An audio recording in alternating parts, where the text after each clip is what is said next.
माझं नाव मी तुम्हाला इथं प्रथम शेअर करते. माझं नाव छाया सूर्यकांत नलवडे, गाव कोरेगाव तालुक्यात आहे. आता हे मला जेव्हा हा प्रॉब्लेम चालू झाला तेव्हा डॉक्टरनं सांगितलं भांडी घासायची नाही, कपडे पिळायची नाही, कणिक मळायची नाही, भाकरी थापायची नाही. अहो खायचं काय विषय आहे का नाही.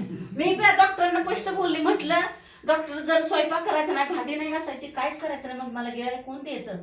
आपली स्पष्ट मराठी भाषा आहे का ना मॅडम, बरोबर ना? मग तसं त्यांना सांगितलं आपल्याला खायला कोण द्यायचं, बरोबर आहे ना? मग ह्या अशा चव्हाण मॅडम आहेत, त्यांचं गाव आहे चव्हाणवाडी, वाठार स्टेशन मध्ये राहतात. यांनी मला एक दिवस सांगितलं, म्हणले मी मटकी विकत होते, आता जर प्रॉब्लेम झाले तर काय काम करू शकत नाही. आज मला सांगा 45 वयाची लेडीज कोण घरात बसून पोचणार आहे का?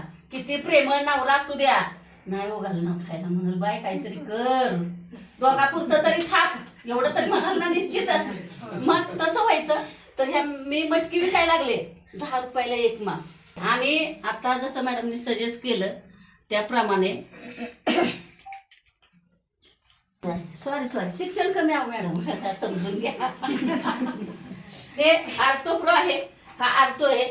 आणि तर हे मॅडमनी मला दिलं. पहिलं काय दिलं, आपण काय लगेच तयार होणार आहेत खोटं बोललीस तर आणि फसावलंच तर तुझ्या मागं येऊ का?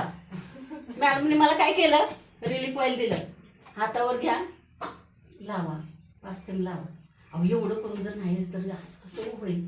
खोटं सांगत नाही तुम्हाला मॅडम मी, की हात डोक्याला बांधतो ना त्याने हात गुंडळायची, शूटर घालतो तो गुंडळायची आणि झोपायची. रोज सकाळी संध्याकाळी झोपताना शिवाय खायची, रोज सकाळी उठली की शिवाय खायची. का नवरा म्हणायचा दुनिया आगळं बाई मिळाली, हिचा हात पेटतोय वय, काय बरोबर आहे ना, पेटतोय वय.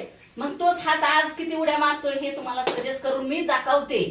मग हे मॅडम हे आर्थो प्रोडक्ट घेतला, 1 महिना यूज केल्यानंतर 1 महिन्याच्या पुढे मी हे औषध खाल्लेलं नाही. आजपर्यंत तुमच्या समोर आहे. आणि जसं स्वतःला रिझल्ट आला तसा एक BP शुगरवरती एक पेशंट होतं, म्हातारा होतं, शेजारी बाजारात बसायचं, मटकी काय त्याचे काय बटाटे वगैरे असं तरकारी होती. तर म्हटले बाय चहा घ्या, म्हटलं नाही म्हणले बाय ग चहा प्यायला शुगर झाली. म्हटलं माझं ऐकणार, माझे विश्वास होणार, येस म्हटले.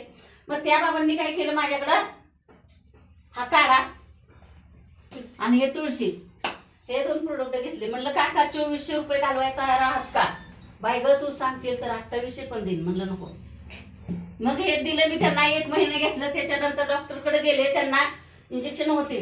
डॉक्टरनं काय केलं, त्यांनी पण 6 महिने कोर्स केला. आता तो व्यक्ती चहा पितो, ते काय गुलाबजामुन त्यांना आवडतात ते पण खातात. रिअल मध्ये हा रिझल्ट आहे, मला मी तुम्हाला दाखवू शकते माझ्या मोबाईल मधून. त्याच्यानंतर महाडमध्ये माझी मैत्रीण आहे, माझे मिस्टर ड्रायव्हर आहेत, त्याच्यामुळे आम्ही इकडे तिकडे पळायचो. महाडमध्ये माझी मैत्रीण आहे, तिला 2ऱ्या टप्प्यातला कॅन्सर झाला. मला सांगा तुमची प्रॉब्लेम येतोय तुम्हाला, जर कॅन्सर झाला तर पिशवी काढून ठेवली जाते. कॅन्सरच्या गाठी झाल्या, पिशवी काढली. परत डॉक्टरने निदान केलं गुजरातमध्ये की कॅन्सर आहे. तिनं मला फोन केला, मी गेली औषधं घेऊन आणि तिनं 2 महिने खा म्हणले, विश्वास ठेवला तिने माझ्यावर, ते खाल्लं. तर 2ऱ्या टप्प्यातला कॅन्सर आपण महाडमध्ये कव्हर केलाय, माझ्याकडे रिझल्ट आहे. त्याच्यानंतर असे रिझल्ट खूप सारे घेतले.